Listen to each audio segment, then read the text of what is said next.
Des milliers de jeunes quittent la foi chaque année. Beaucoup disent « Dieu ne répond pas ».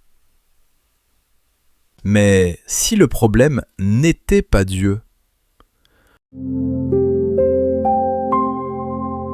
Les jeunes ne quittent pas Jésus, ils quittent ce qu'on leur a montré. Moïse a reçu la loi, c'était le Sinaï, le désert, la formation d'un peuple. Mais ses enfants, eux, ne vivaient pas au Sinaï. Ils devaient vivre cette foi dans le quotidien. Les conflits, les tentations, les injustices, les pressions. Même contenu, nouveau contexte. Et c'est exactement ce que vit notre génération. Ce que nous vivons n'est pas toujours une crise de foi, c'est souvent une crise de transmission. Le problème n'est pas que Dieu a cessé d'être pertinent. Le problème, c'est que ce qui a été transmis ne répond plus toujours aux vraies questions.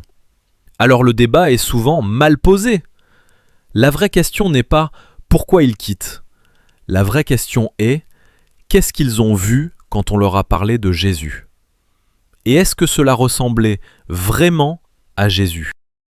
Depuis des années, on observe la même chose. Des jeunes prennent de la distance, ils se désengagent, ils quittent les églises.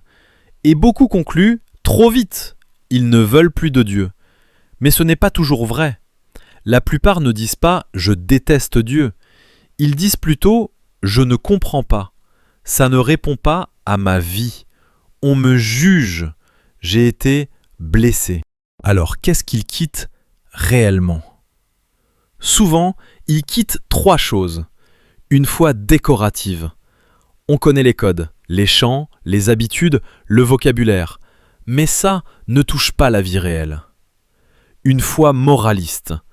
Une foi centrée sur « fais ceci, ne fais pas cela », mais sans relation vivante, sans transformation intérieure.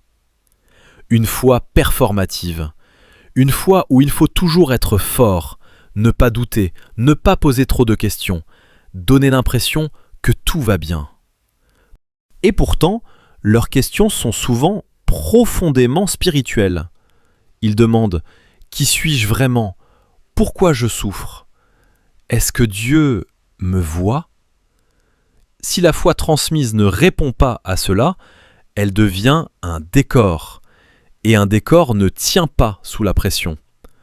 Deutéronome 6,6 dit « Ces paroles seront dans ton cœur, pas seulement dans ta mémoire, pas seulement dans tes habitudes, dans ton cœur, là où se prennent les décisions, là où la foi devient réelle. » Il existe 2 manières de croire. A. La foi imposée. La foi imposée fonctionne par cadre. Tu dois croire, tu dois pratiquer, tu dois rester. Et parfois le message devient « si tu doutes, c'est que tu es mauvais.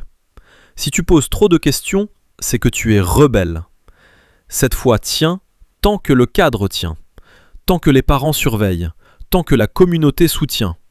Mais dès que le cadre saute, université, nouveau cercle, crise, trahison, fatigue, souffrance ou simplement le réel, alors cette foi s'effondre.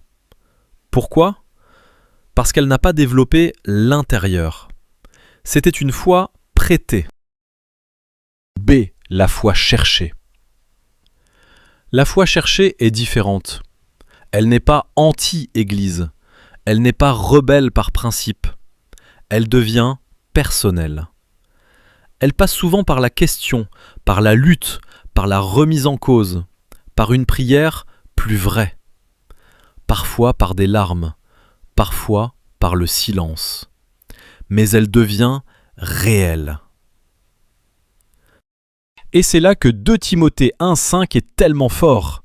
La foi qui habita d'abord dans ta grand-mère Loïs et ta mère Eunice habite aussi en toi. Le mot-clé, c'est habiter. Une foi qui habite en toi ne dépend pas d'un lieu, elle dépend d'une personne. Elle ne tient pas seulement parce qu'on t'a appris quelque chose, elle tient parce que tu as rencontré quelqu'un. Et c'est pour cela que Marc 10,14 est si important. Laissez venir à moi. Jésus ne dit pas « forcez-les à rester ». Il ne dit pas « empêchez-les de douter ». Il dit « laissez venir ». Tu peux imposer un cadre, tu peux imposer une culture, tu peux imposer une discipline, mais tu ne peux pas imposer une rencontre. Et c'est peut-être là notre angle mort. Transmettre la foi, ce n'est pas seulement donner des réponses, c'est montrer une foi qui habite dans le réel. Sinon, on transmet un cadre, mais pas vraiment le Christ. Une foi cherchée survit mieux aux crises, parce qu'elle a rencontré Jésus, pas seulement une version de Jésus. Peut-être que nous interprétons mal ce que nous vivons. Ce n'est peut-être pas seulement un abandon, c'est peut-être aussi un tri, une mise à nu, une transition. Beaucoup de jeunes ne quittent pas Jésus, ils quittent les caricatures, les systèmes toxiques, les réponses toutes faites. Une foi qui parle beaucoup, mais qui n'habite pas. Alors la vraie question n'est pas comment les retenir. La vraie question est, sommes-nous prêts à leur montrer le vrai Christ?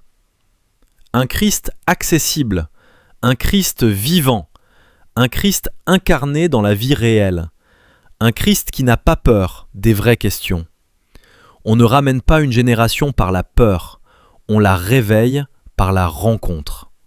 Et peut-être que cette vidéo ne fait qu'ouvrir une porte. Parce que derrière cette porte, il y a d'autres questions.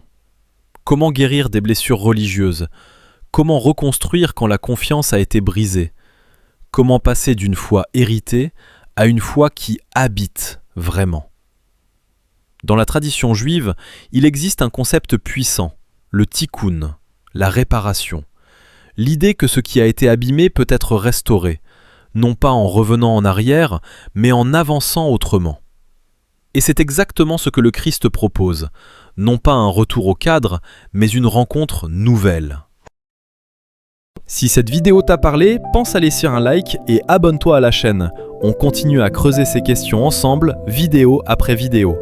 Et si tu veux aller plus loin, découvre tout ce qu'on explore sur voixespérance.com. La parole brute, vivante, prophétique. Le lien est juste là, en description.